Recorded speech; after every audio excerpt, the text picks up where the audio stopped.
विलीनीकरणानंतर भुजबळ राज्यसभेवर जाणार होते असं अमोल कोल्हेंनी म्हटलंय। अजित पवारांनी आम्हाला याबाबत सांगितलं होतं असा गौप्यस्फोट अमोल कोल्हेंनी केलाय। विलीनीकरणाच्या प्रश्नावर अमोल कोल्हेंचा हा गौप्यस्फोट आहे।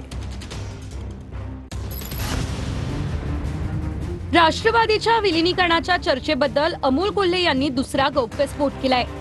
विलीनीकरणानंतर छगन भुजबळ कदाचित राज्यसभेवर जातील असं अजितदादांनी आम्हाला सांगितलं होतं, हा दावा अमोल कोल्हे यांनी केलाय।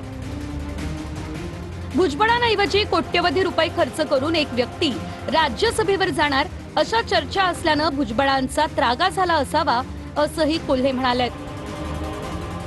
भुजबळांऐवजी नरेश अरोरा यांच्या नावाची चर्चा राज्यसभेसाठी सुरू असल्याचे सुतोवाच या वक्तव्यातून अमोल कोल्हे यांनी केलाय।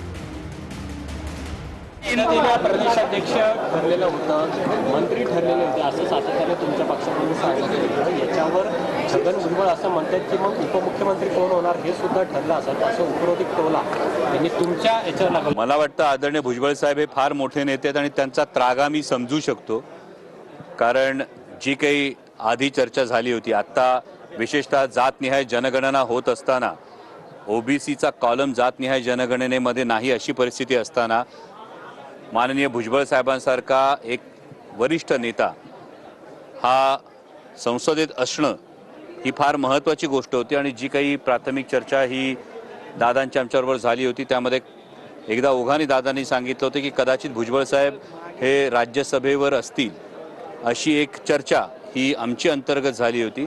आणि आता मात्र इतका सामाजिक प्रश्नाची जाण असणारा नेता न जाता कोट्यवधी रुपये घेऊन निवडणूक रणनीती विकणारी व्यक्ती राज्यसभेवर जाण्याची जर चर्चा येत असेल तर त्यामुळे कदाचित भुजबळ साहेब हे अस्वस्थ असतील, मला कल्पना नाही। हा त्यांचा अंतर्गत विषय आहे।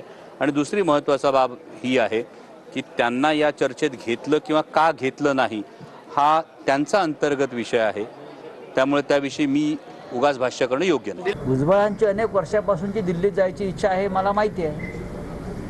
त्यांनी 2 वेळा लोकसभा निवडणुका लढवल्या, ते शिवसेनेकडून पराभूत झाले भरघोस मतांनी।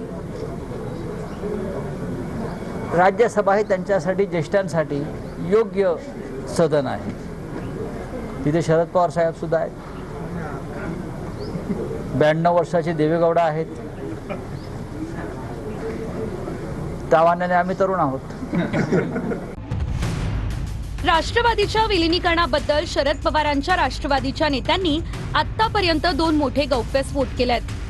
विलीनीकरणानंतर अमोल कोल्हे प्रदेशाध्यक्ष होणार होते असं रोहित पवार यांनी सांगितलं होतं।